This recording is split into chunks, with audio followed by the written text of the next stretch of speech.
Hi, this is Mark. This is English Conversation Practice. Is it going to rain this afternoon?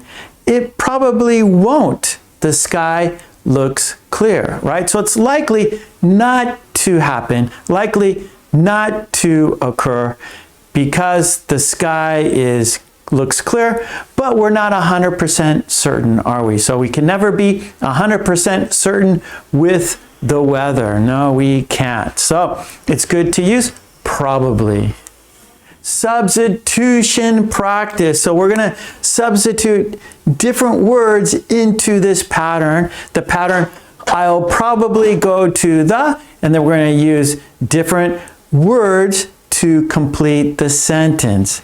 This pattern. Okay. I'll probably go to the park. I'll probably go to the park. I'll probably go to the gym. I'll probably go to the gym. I'll probably go to the store. I'll probably go to the store. I'll probably go to the party. I'll probably go to the party. Probably she'll bring snacks.